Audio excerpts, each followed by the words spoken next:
YouTube, hey there, it's Casey from Tax Sale Academy. Going to record an episode for you for the Tax Sale Podcast.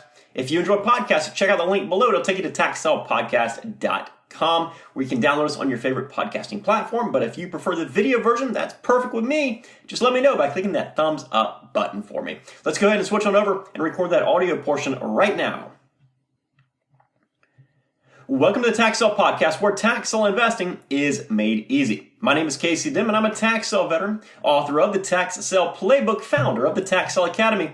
I am the leading tax sale expert and trainer, and I'm your host right here on the Tax Sale Podcast. Thank you so much for joining me on today's podcast. This podcast is provided completely free through and because of the Tax Sale Academy. If you're looking to learn more about investing in tax-defaulted real estate, just head on over to taxsaleacademy.com. Again, that's taxsaleacademy.com. So, as you have probably noticed, we are smack dab in the middle of the holiday season. Consequently, this is also a slow time for many tax sale investors.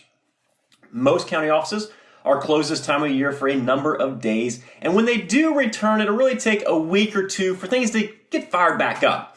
In areas where auctions are routinely scheduled, it's a time where they might skip a week or a month. In other areas where auctions are held just once or twice a year, it's probably not going to be anytime soon. So as investors, this is a time where we like to take a break. We like to go on vacation, spend time with family, relax, and I'm all for time required to recharge. But I wanted to shoot this episode to provide some slow season hacks.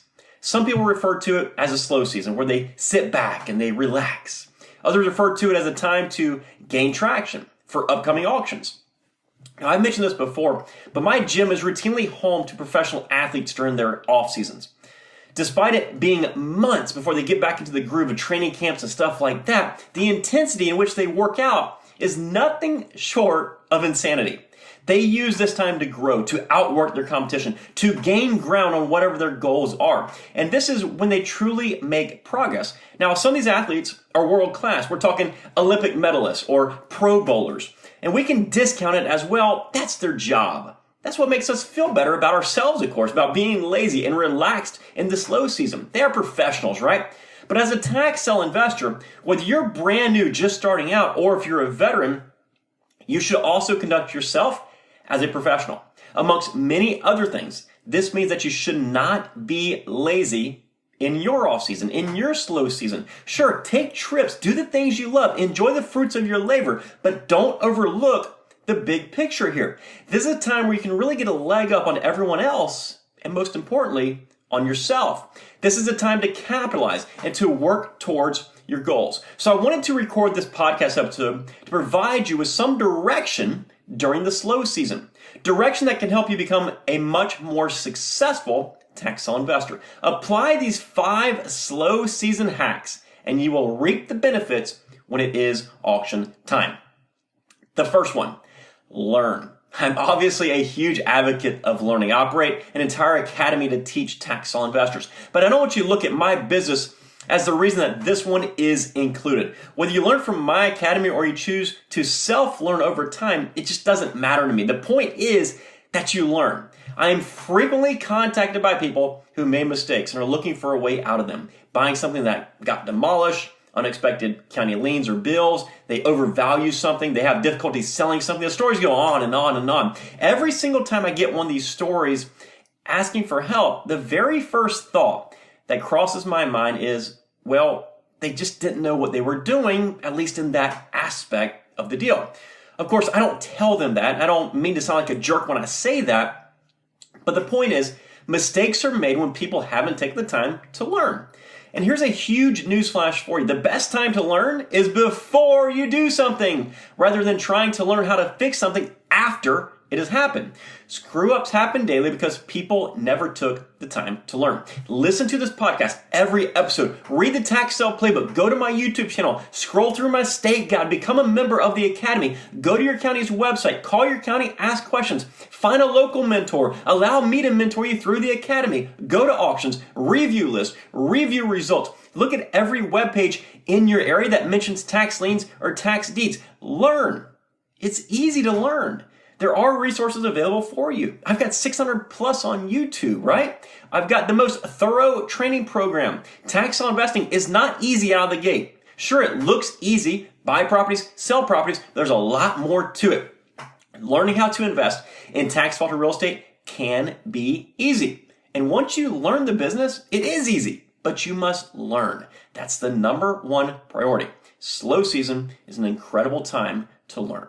The second is research. The most obvious types of research is researching properties for an upcoming tax sale, if there are any. But instead of procrastinating and waiting to the day before the auction, go ahead and get that research knocked out right now. That way you'll have plenty of time to finish it up and do any necessary follow-up and additional research as required. Beyond that, though, I want you to just practice your research.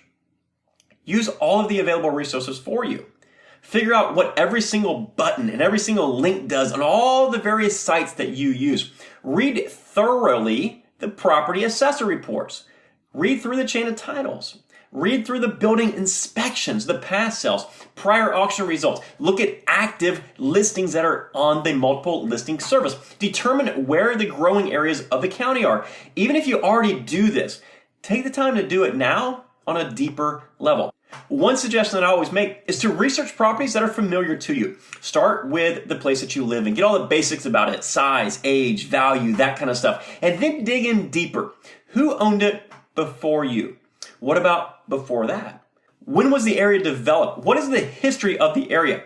How have the values changed over time? What are the comparables in the area? What about the areas nearby? The point is not just to learn about a property, it's to become familiar with each aspect of the research phase. Even if you already use all these resources on a daily basis, I promise you that you can learn something every single time you use those same resources if you try hard enough. All right, next one. Explore. During the holiday season, many people are traveling. While you're starting to travel, what I want you to do is start looking around. And even if you're not traveling, choose a destination that perhaps you'd like to go to. Has to be in the United States, of course. But even if you have zero intention to invest in the area that you're traveling to or you want to travel to, just by learning about it, you are going to learn things that you can apply to your business. Go on to Zillow or Realtor.com or grab a real estate magazine if you're in the area and look for the listings there. Look for the things that are in common. Maybe it's that all the homes are log or brick home. What's the difference between that area and the areas that you actually invest in? Maybe it's everything is a condo or whatever it is. Review the sales copy. Is water access actively promoted as a big deal there? Or maybe it's parking is always advertised like it's a huge selling point for whatever reason. Maybe it's a big city, right? Find the differences in what is used there and what's used in the areas that you invest in. Then go on their county sites and browse around. Choose a property from their local tax sale list or pick one out of the real estate magazine if they're not offering a tax sale anytime soon. Use the county resources to learn about that property. Value the property. Figure out the comps you would be using. Find the history.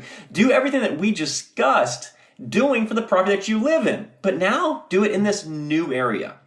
The simple task of researching these properties in different areas will allow you to really expand your knowledge. And it will ultimately allow you to increase your ability to research and learn about properties, which you can apply no matter where you're planning on investing. Actively seek out properties and research those properties in new areas, because I promise you, just by going through the different systems and stuff, you're liable to learn quite a bit. Next one, get creative. Oftentimes, when we're out of our standard comfortable atmosphere, our creative juices really start flowing. I've discussed this numerous times before, but doing the same old boring thing that doesn't require a single ounce of creativity will often put you out of business. Using some form of creativity in your business can guarantee that your business grows and expands. This could involve the way you say market the properties or you buy something specifically. It could involve some special buying strategies or special selling strategies. There are all sorts of different ways that you can learn to be creative in your business. When we're stuck in the same old office chair day in and day out, it can be difficult to look at our business any different than how we currently look at it. But if you take yourself out of that environment, even if it's just to a local coffee shop, sit down and really analyze your business. We're often so busy working in our business that we forget we actually need to work on our business. So how can you be different? How can you be creative in how you operate your business? Now is going to be a great time to really sit back and figure this out. The last way to take advantage of the slow season is to plan. Again, so many people get bogged down in the day-to-day, getting the list, researching the properties, going to auctions, marketing the properties, all this stuff that's required to operate on a daily basis. But when they do that, they tend to overlook their future. Unless you're extremely conscious of what you're doing, it can be very easy to just go one day at a time and one day at a time and never see any real growth or expansion. Ultimately, this can actually lead to you regressing because you're not keeping up with the curve of the marketplace. And I don't want to see you do that. Develop a plan for this next year. Break it down into monthly, then weekly segments. It doesn't have to be all that lengthy. We actually have a podcast episode coming up on this exact topic, but now is the time to start thinking about it. What can you do in the future that will help you see the success you desire? What can you do right now to begin implementing and creating that plan? What are the steps you'll take? Use the slow season as a way to work on your business, not in the trenches, just out of habit. I really hope that these little hacks for the slow season have helped you out, and I really hope that you take the time to implement them. Again, they were using the time to learn, become a better researcher, explore new areas, get creative, and plan for your future. Right now, or whenever you're listening to this, when you have a break between auctions, is the best time to put these 5 things into action. Use every opportunity you get to better yourself and to better your business. Thank you so much for joining me on today's podcast episode. Inside the Tax Law Academy, we go over lots of different ways for you to become the most successful tax law investor possible. For more information on the Academy, just head on over to taxlawacademy.com, click on join, and become a member of the Academy. Again, guys, I truly hope that this podcast episode and every episode of my podcast has helped you out in your business. If so, please consider leaving us a 5-star review on whatever podcasting platform you're listening to us on. Take care, folks. Bye-bye.